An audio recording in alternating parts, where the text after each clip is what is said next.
मेरे प्यारे छात्रों, आप सभी का मेरे इस चैनल पे स्वागत है। आज संख्या पद्धति पे मेरा तीसरा लेक्चर है और जो भी छात्र इसके पिछले का 2 लेक्चर नहीं देखे होंगे, यहाँ डिस्क्रिप्शन बॉक्स में लिंक मौजूद है, वहाँ पे जाके देख सकते हैं। और कल थोड़ा सा टेक्निकल त्रुटि की वजह से तीसरा वीडियो अपलोड नहीं कर पाए हैं, इसके लिए खेद है। और जो भी छात्र देखें तो वीडियो को पूरा देखें ताकि कॉन्सेप्ट आपको समझ में आए और एक क्रम से देखें। तो चलिए आज संख्या पद्धति का एनसीईआरटी प्रश्नावली 1.1 का एक क्वेश्चन के साथ हम लोग समाप्त कर लेंगे, उसके बाद आगे भी बढ़ेंगे। तो देखिएगा, क्वेश्चन लिख रहे हैं,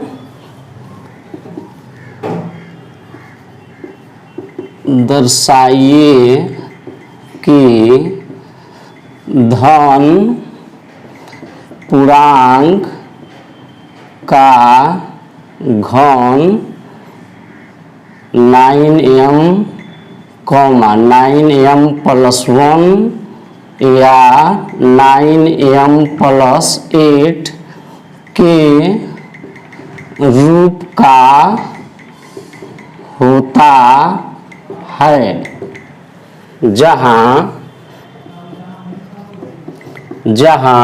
m एक पूर्णांक है। हाँ, तो देखिएगा क्वेश्चन आपका है, इसी के साथ एनसीईआरटी प्रश्नावली 1.1 समाप्त हो जाएगा। क्वेश्चन आपका है, दर्शाइए कि धन पूर्णांक का घन 9m + 1 या 9m + 8 के रूप का होता है, जहां m एक पूर्णांक है। यह भी क्वेश्चन आपका अक्सर एग्जाम में पूछा जाता है। तो चलिए ध्यान दीजिएगा। माना धन पूर्णांक बराबर a। ध्यान दीजिएगा, हमने धन पूर्णांक को a मान लिया, तो a का घन ना इतना दिखाना है, 9m, 9m + 1 या 9m + 8 दिखाना है। धन पूर्णांक का घन इतना इतना या इतना के रूप का होता है। हमने धन पूर्णांक को a माना, इसका मतलब a का घन अर्थात a³ बराबर इतना दिखाना है। समझे? चलिए आगे बढ़ते हैं। तो माना धन पूर्णांक बराबर a, और यहाँ पे जो भी अंक होता है वही b का मान होता है, हमने बताया है। यहाँ पे यदि 9 है तो b का मान 9 लेंगे, यदि 5 रहेगा तो b का मान 5 लेंगे, जितना रहेगा b का मान उतना ही लेंगे। लेकिन कभी कभी इतना के अलावा दूसरा भी अंक लेंगे और उसको लेने के साथ साथ इसको हम दिखा सकें, साबित कर सकें, उतना भी किया जाता है। तो इसमें हम b का मान ले लेंगे आपका 3, b का मान 3 ले लेंगे, फिर भी इसको हम साबित कर सकते हैं, दिखा सकते हैं, दर्शा सकते हैं। b का मान 9 भी लेंगे तो b का मान 9 लेंगे तो 9 किस बनेगा, जो कि क्वेश्चन काफी लंबा हो जाएगा। अतः यहाँ पे हम b का मान 3 लेके भी क्वेश्चन को सत्यापित कर देंगे, दर्शा देंगे कि यह धन पूर्णांक का घन इतना के रूप का है। तो ध्यान दीजिएगा, b का मान हमने 3 ले लिया। यूक्लिड विभाजन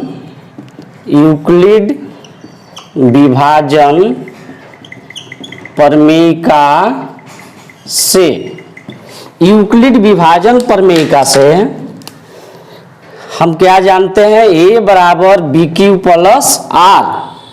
चलिए, यूक्लिड विभाजन प्रमेयिका से हम जानते हैं a बराबर b³ + r। b का मान क्या है 3, q ज्यों का त्यों प्लस r, जहां r > 0 less than b। Euclid विभाजन प्रमेयिका में बताया गया है कि r का मान कहां से कहां तक होता है, तो r > 0 लेस देन b, यानी r का मान 0 के बराबर तथा उससे बड़ा लेकिन b से छोटा। तो चलिए b का मान क्या है यहाँ पे 3, तो b के जगह में लिखते हैं हम 3। अब यह कह रहा है कि r का मान 0 के बराबर होगा, उससे बड़ा भी होगा लेकिन 3 से छोटा होगा। इसका मतलब r का मान 0, 1, 2 तक होगा। चलिए लिख रहे हैं, इसलिए r बराबर 0, 1, 2। ध्यान दीजिएगा, r का मान यहां से निकला 0, 1, 2, लेकिन r का मान हमेशा हम यहाँ क्वेश्चन के अनुसार लेते हैं। यदि क्वेश्चन में कहेगा विषम पूर्णांक तो r का मान केवल विषम लेंगे, यदि क्वेश्चन में कहेगा सम पूर्णांक तो r का मान केवल सम लेंगे यहाँ से। लेकिन क्वेश्चन में कहा धन पूर्णांक, तब तो सबको लेना पड़ेगा क्योंकि ये सब धन पूर्णांक है। चलिए, तो case first r equal to 0। पहली स्थिति में r का मान 0 ले रहे हैं, अब इन सबको ला के यहीं पे पुट करेंगे, ध्यान दीजिएगा। इसलिए a बराबर 3q आप प्लस r के जगह में क्या रखेंगे 0, तो आ गया a बराबर 3q। आगे बढ़ते हैं। अब यहां पे दोनों तरफ घन करना है, क्यों? क्योंकि क्वेश्चन में कहा है कि धन पूर्णांक का घन इतना इतना या इतना के रूप का होता है, अतः यहां पे दोनों तरफ घन करेंगे। चलिए यहां पे करते हैं, तो इधर भी पावर 3 और आपका इधर भी पावर 3। ए क्यू ज्यों का त्यों, 3 का क्यू आपका 27 होगा, 3 का पावर 3 अर्थात 3 का 3 बार गुणा, 3 तिहाई 9 त्रिका 27, और क्यू का पावर भी 3 है, 27 क्यू का पावर 3। देखते रहिएगा, ए क्यू 27 के बदले हम 9 गुणे 3 लिख सकते हैं, 9 त्रिका 27 हो जाएगा, और क्यू का पावर 3 ज्यों का त्यों। ऐसा इसलिए लिखे चूंकि यहाँ पे m का गुणांक 9 है, तो इसमें से हमको 9 अलग करना है, तो ए क्यू बराबर 9 ज्यों का त्यों। अब इतना के बदले हम लिखेंगे एम, इतना के बदले हम लिखेंगे एम, बगल में बताना होगा जहां एम बराबर कितना, तो 3q का पावर 3। तो देखिए धन पूर्णांक का घन 9m आ गया, पहले का आ गया धन पूर्णांक का घन, यहाँ पे 9m आ गया, यानी पहला आ गया। अब इसको प्राप्त करना है। चलिए दूसरी स्थिति में कि second r equal to 1, r का मान यहाँ पे 0 है, 1 है, 2 है, r का मान हमने 0 ले लिया है, पहला मिल गया। अब r का मान हमको 1 लेना है, तो दूसरी स्थिति में r बराबर 1 लिया हमने, और फिर वैल्यू ला के यहाँ पुट करेंगे, तो a बराबर मिलेगा 3q प्लस 1 मिलेगा। चलिए अब यहाँ भी पुनः दोनों तरफ घन करेंगे। क्यों घन करेंगे? क्योंकि क्वेश्चन में कहा है कि दर्शाइए कि धन पूर्णांक का घन इतना इतना या इतना के रूप का होता है। क्वेश्चन में कहा है कि धन पूर्णांक का घन इतना दिखाना है, अतः यहाँ पे दोनों तरफ घन करेंगे, अर्थात पावर 3। तो चलिए दोनों तरफ करते हैं। अब ये आपका हो गया a प्लस बी का होल क्यू। चलिए a प्लस बी का होल क्यू इधर लिखते हैं। a प्लस बी का होल क्यू होता है A cube plus B cube plus 3a square B plus 3ab square, इतना होता है। a प्लस बी का होल क्यू इतना होता है। अब इसी यह a प्लस बी का होल क्यू है, इसको इसी के अनुरूप लिखना है, विस्तारित करना है, ध्यान दीजिएगा। पहली बात तो यह है, प्लस के बाएं साइड में जो भी है a का मान है, प्लस के दाएं साइड में जो भी है b का मान है, अर्थात a का मान 3q है और b का मान 1 है। a प्लस b का होल क्यू aq यानी 3q का होल क्यू, 3q का होल क्यू प्लस bq यानी 1 का Q plus 3a square b, तो 3 गुणे a स्क्वायर 3q का स्क्वायर आ गुणे b का मान 1 है, 3a स्क्वायर गुणे b आ प्लस 3ab स्क्वायर, 3a का मान 3q आ b स्क्वायर 1 का स्क्वायर। चलिए aq, अब 3 का q आपका 27 हो जाएगा, 3 का पावर 3 अर्थात 3 का 3 बार गुणा, 3 तिहाई 9 त्रिका 27, q का पावर 3, 1 का q बाद में हम लिख लेंगे। चलिए ध्यान दीजिएगा, यहाँ पे 3 का स्क्वायर 9 होगा, 3 का स्क्वायर 9 होगा, 9 त्रिका 27, 27 से कम 27, क्यू स्क्वायर, कोई दिक्कत? चलिए लिखते हैं 27 क्यू स्क्वायर प्लस 1 का स्क्वायर तो 1 हो जाएगा, 3 तिहाई 9, 9 एकम 9, क्यू 9q प्लस 1 का क्यू 1 हो जाएगा। चलिए एक बार और देख लेते हैं। a प्लस b का होल क्यू किए हैं, आपका यह है ए क्यू अर्थात इतना का क्यू प्लस बी क्यू अर्थात 1 का Q plus 3a square B, 3 गुणे ए स्क्वायर गुणे बी अर्थात 1 प्लस 3ab स्क्वायर, 3a आपका 3q और बी आपका 1 स्क्वायर, 3ab²। चलिए तो इसका हमने घन किया तो इतना मिला, एक का क्यू 1 होगा, बाद में हम लिख लेंगे। चलिए इसका करते हैं, 3 का स्क्वायर 9, 9 त्रिका 27, 27 एकम 27 क्यू स्क्वायर, इतना होगा। एक का स्क्वायर तो 1 हो जाएगा, 3 3 9, 9 एकम 9 क्यू, यहां लिख लिया, और एक का क्यू 1। अब देखिए हमको अब सेकेंड वाले को प्राप्त करना है, तो 1 तो हमको दिख रहा है ना, 1 हमको दिख रहा है, तो 1 को अलग रहने देंगे, बाकी इन तीनों में से 9 कॉमन लेंगे। क्यों 9 कॉमन लेंगे? क्योंकि यहाँ पे m का गुणांक क्या है, 9 है। चलिए तीनों में से कॉमन लिया जाएगा 9, तो यहाँ पे बचेगा 9 त्रिका 27, 3q का पावर 3 प्लस यहाँ भी 3 बचेगा, 3q² प्लस यहाँ केवल q बचेगा। इन तीनों में से 9 कॉमन लिए तो इतना बचा, फिर 9 से गुणा कर दीजिएगा, इतना ही मिल जाएगा। तीनों में से 9 कॉमन क्यों लिए? क्योंकि m का गुणांक क्या है, 9 है, और +1 यहाँ तो हमारा दिख रहा है, +1 ज्यों का त्यों, 9 ज्यों का त्यों, और यहाँ पे कोष्ट में जो भी आ गया उसके बदले लिखेंगे m, +1 ज्यों का त्यों। जहां बताना पड़ेगा बगल में, जहां m बराबर कितना, तो 3q का power 3 plus 3q² plus q, मेरा दूसरा भी मिल गया। यहाँ पे हमको 9m यह मिल गया है, यहाँ पे हमको यहाँ पे 9m + 1 यहाँ पे आके मिल गया। अब इसको प्राप्त करना है, तो अभी भी हमारे पास r का मान क्या बचा है, 2। चलिए इसको देखते हैं।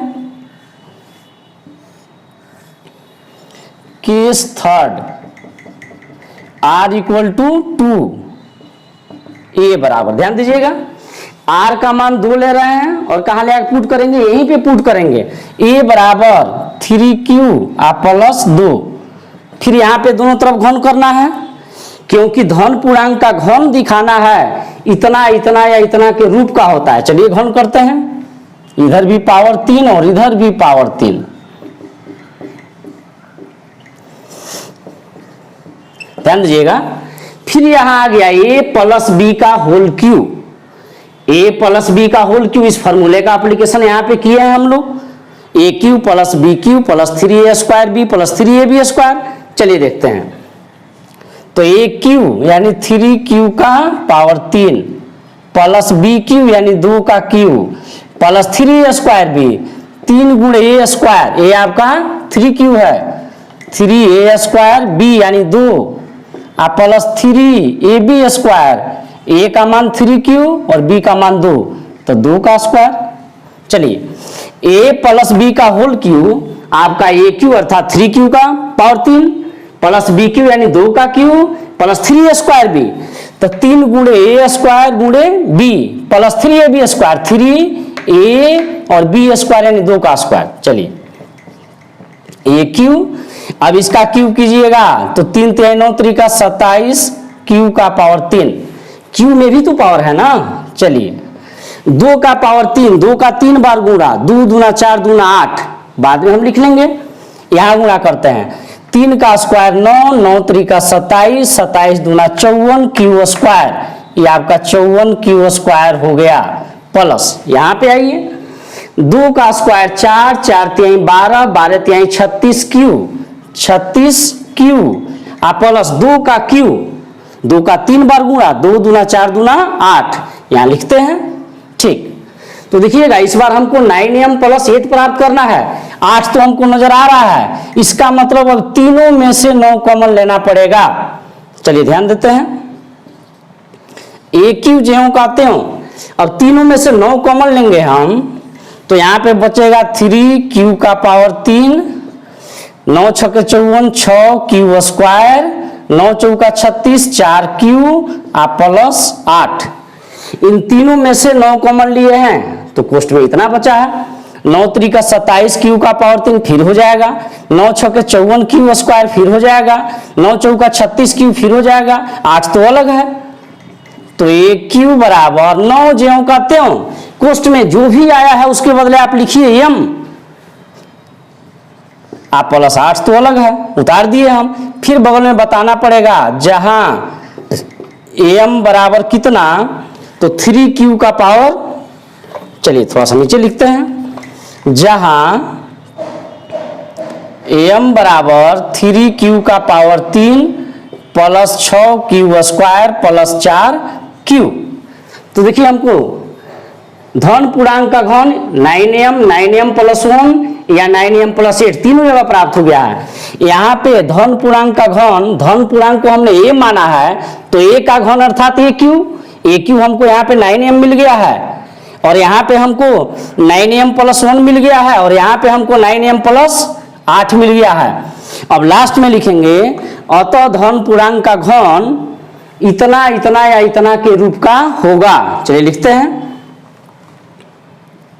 अतः धन पूर्णांक का घन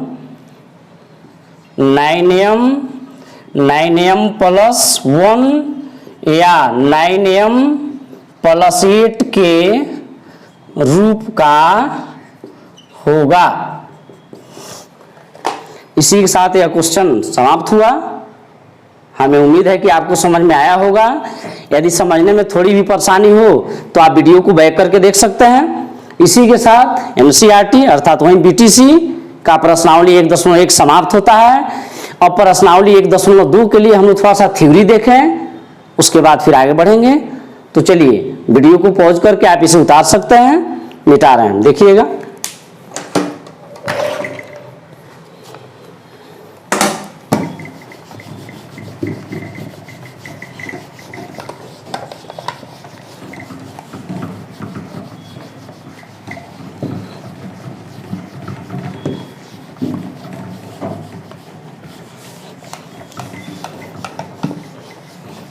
चलिए ध्यान देते रहिए। अब थोड़ा सा आगे की ओर हम बढ़ेंगे, ध्यान दीजिएगा। अब हम एनसीईआरटी प्रश्नावली 1.2 के लिए थ्योरी देखेंगे, अंकगणित का आधारभूत प्रमेय। तो चलिए लिखते हैं, ध्यान देते रहिएगा। अंकगणित का आधारभूत प्रमेय, इसको इंग्लिश में कहते हैं फंडामेंटल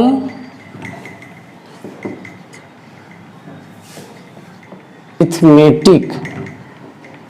हाँ चलिए, अंकगणित का आधारभूत प्रमेय, फंडामेंटल थ्योरम ऑफ अरिथमेटिक। चलिए इसको देखते हैं यह क्या चीज है। पहली बात तो यह है, अंकगणित का आधारभूत प्रमेय कहिए या अंकगणित का मूलभूत प्रमेय कहिए या अभाज्य गुणनखंडन विधि कहिए, सब बात एक के है। अब यह क्या कहता है थोड़ा सा लिख के समझते हैं, ध्यान देते रहिएगा। प्रत्येक भाज्य संख्या को अभाज्य संख्याओं के गुणनफल के रूप में व्यक्त किया जा सकता है।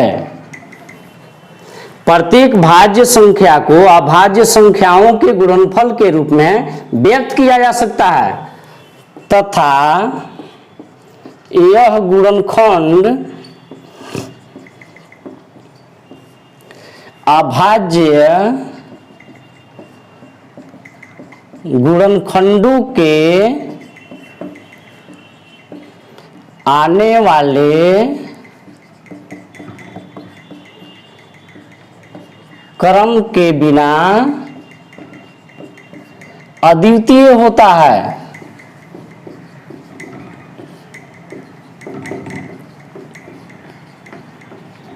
चलिए अब इसे हम समझेंगे।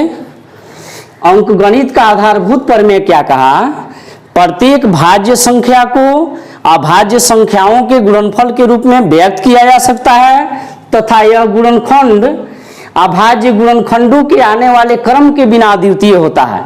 यह आपका अंकगणित का आधारभूत प्रमेय है, यह आपका अंकगणित का मूलभूत प्रमेय है। इसे हम अभाज्य गुणनखंडन विधि भी कहते हैं। तो चलिए थोड़ा सा लिखते हैं 2 लाइन और उसके बाद इस चीज को समझते हैं। इससे अभाज्य गुणनखंडन विधि,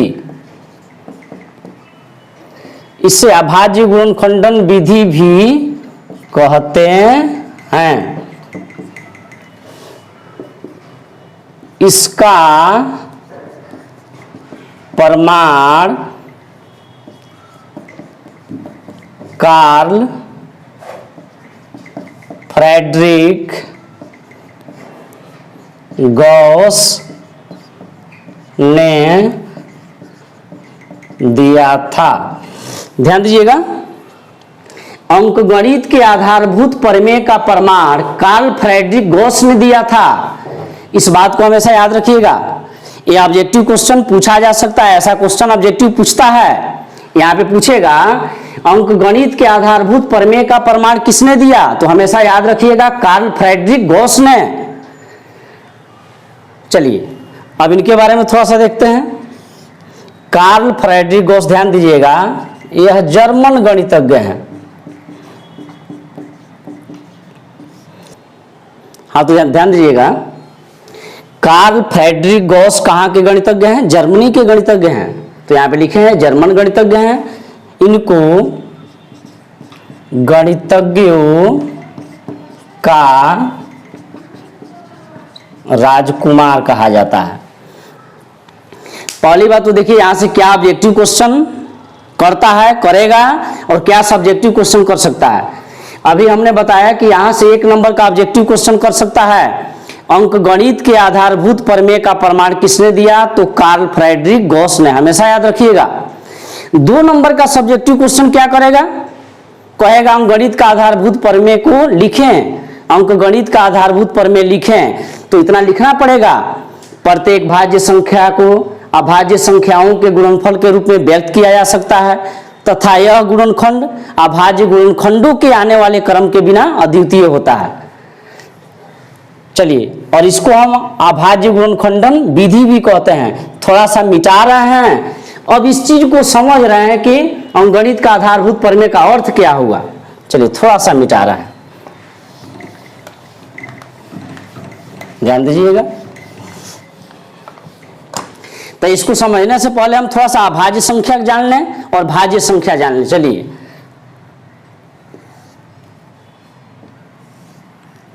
अभाज्य संख्या, अभाज्य संख्या, और एक आपका है भाज्य संख्या। देखिए अभाज्य संख्या, आप अभाज्य संख्या कहिए या रूट संख्या कहिए, जिसको इंग्लिश में हम प्राइम नंबर कहते हैं। परिभाषा इसका है वैसी संख्या जो एक और स्वयं से कटे उसे रूढ़ या अभाज्य संख्या कहते हैं। एक और परिभाषा है वैसी संख्या जिसका केवल 2 गुणनखंड हो उसे रूढ़ या अभाज्य संख्या कहते हैं। इसको पहचानने का तरीका है कि वैसा संख्या जो केवल अपने से कट जाए वही रूढ़ या अभाज्य होता है। चलिए लिखते हैं। तो अभाज्य संख्या आपका 2 है, 3 है, 5 है, 7 है, डॉट डॉट। भाज्य संख्या, इसको हम यौगिक संख्या भी कहते हैं, संयुक्त संख्या भी कहते हैं, इंग्लिश में इसको हम कंपोजिट नंबर कहते हैं। इसका परिभाषा देखते हैं। वैसी संख्या जो एक और स्वयं के अलावे अन्य संख्या से भी कटे उसे भाज्य संख्या कहते हैं। एक और स्वयं के अलावे अन्य संख्या से भी कटे। चलिए भाज्य संख्या कौन कौन है लिखते हैं। 4 है, 6 है, 8 है, 9 है, 10 है, डॉट डॉट। चलिए अब एक तरफ हम लिख रहे हैं भाज्य संख्या और दूसरे तरफ हम लिख रहे हैं अभाज्य। चलिए भाज्य संख्या हमने लिया, कोई भाज्य संख्या लीजिए, हमने 4 लिया और 4 का गुणनखंड कीजिएगा तो 2 गुणे 2 मिलेगा, मिलेगा ना। ठीक, 6 लीजिए, 6 का गुणनखंड कीजिएगा 2 गुणे 3 मिलेगा। तो भाज्य संख्या का हम गुणनखंड कर रहे हैं तो इसमें केवल अभाज्य संख्या मिल रहा है। 2 अभाज्य है, 3 अभाज्य है। भाज्य संख्या का गुणनखंड कर रहा है तो इसमें केवल अभाज्य संख्या मिल रहा है। तो क्या हम नहीं कह सकते हैं कि भाज्य संख्या को अभाज्य संख्याओं के गुणनफल के रूप में लिख सकते हैं? कह सकते हैं ना। तो यही बात है, इसीलिए कहा कि प्रत्येक भाज्य संख्या को अभाज्य संख्याओं के गुणनफल के रूप में व्यक्त किया जा सकता है। अब इसमें एक शब्द आया है अद्वितीय,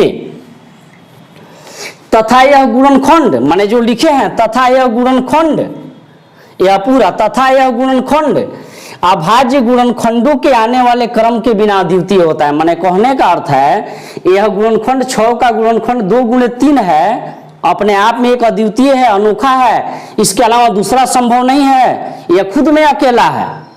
यदि इसके क्रम को ध्यान में न रखें तो अब इसे, यदि इसके क्रम को छोड़ दें, क्रम का अर्थ है 6 का गुणनखंड 2 गुणे 3। अब ये आप नहीं कह सकते हैं कि सर 3 गुणे 2 भी होगा, अरे दोनों तो एक ही है, केवल क्रम न चेंज हुआ है। तो वही कहा है क्रम के बिना, माने क्रम को छोड़कर यह क्या होता है, अद्वितीय होता है। भाज्य संख्या का जो भी गुणनखंड लिखिएगा वह अद्वितीय होता है, उसका दूसरा नहीं हो सकता है। तो यही रहा इसका कॉन्सेप्ट। चलिए थोड़ा सा आगे बढ़ रहे हैं। एक चीज और ध्यान दीजिएगा, यह आपका है अभाज्य संख्या और यह हमने लिखा था भाज्य संख्या। देखिएगा यहां से क्या ऑब्जेक्टिव क्वेश्चन करता है उसको थोड़ा सा समझते हैं। यहां से पुनः ऑब्जेक्टिव क्वेश्चन करता है, खूब एग्जाम में पूछा जाता है, वो बोर्ड एग्जाम हो या विद्यालय का कोई टर्मिनल एग्जाम हो, ठीक ना। क्वेश्चन करता है सबसे छोटी अभाज्य संख्या होती है, तो सबसे छोटी अभाज्य संख्या क्या है, 2। याद रखिएगा सबसे छोटी अभाज्य संख्या क्या है, 2। यह पूछता है वैसी अभाज्य संख्या जो सम संख्या भी है, तो यही 2 है। 2 एक ऐसा अभाज्य संख्या है जो सम संख्या भी है। तो यह 2 ऑब्जेक्टिव क्वेश्चन यहां से करता है। इसमें क्या सबसे छोटी भाज्य संख्या क्या है, 4, याद रखिएगा। और यहां से और भी क्वेश्चन आता है, बोर्ड एग्जाम में पूछा भी गया है कि सबसे छोटी भाज्य संख्या और सबसे छोटी अभाज्य संख्या का गुणनफल कितना होगा। बोर्ड एग्जाम में ऑब्जेक्टिव क्वेश्चन पूछा गया है ये, सबसे छोटी भाज्य संख्या और सबसे छोटी अभाज्य संख्या का गुणनफल कितना होगा जी, 8। समझ गए। चलिए आगे बढ़ रहे हैं। अब हम लोग देखेंगे अभाज्य गुणनखंडन विधि से मौसा तथा लौसा कैसे निकालते हैं। पहले लिख लेते हैं, उसके बाद क्वेश्चन भी किया जाएगा। तो पहले लिखा जाए, ध्यान देते रहिएगा आप लोग।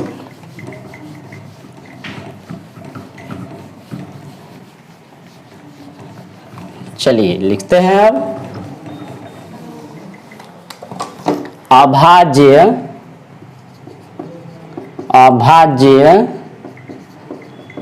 गुणनखंडन विधि से मौस तथा लस निकालना।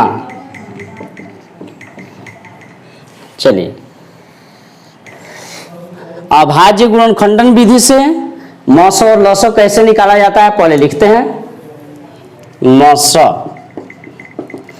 मौस को इंग्लिश में हम HCF कहते हैं, हाईएस्ट कॉमन फैक्टर। ध्यान दीजिएगा, सर्वनिष्ठ अभाज्य गुणनखंडों के सबसे छोटे घात का गुणनफल। मौसा आपका होता है सर्वनिष्ठ, माने जो सब में शामिल हो, सर्वनिष्ठ अभाज्य गुणनखंडों के सबसे छोटे घात का गुणनफल। यहाँ पे उभयनिष्ठ भी लिख लिया जाता है, कहीं कोई दिक्कत नहीं है। लस, इसको इंग्लिश में LCM कहते हैं, लोवेस्ट कॉमन मल्टीपुल। चलिए लस क्या होता है, सभी अभाज्य गुणनखंडों की सबसे बड़े घात का गुणनफल।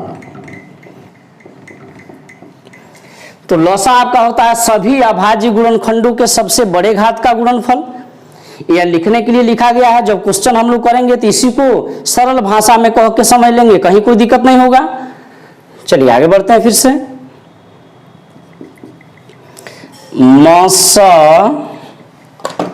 थोड़ा सा ऊपर, मस ऑफ ए बी गुणे लस ऑफ ए बी बराबर ए गुणे बी होता है। ध्यान दीजिएगा,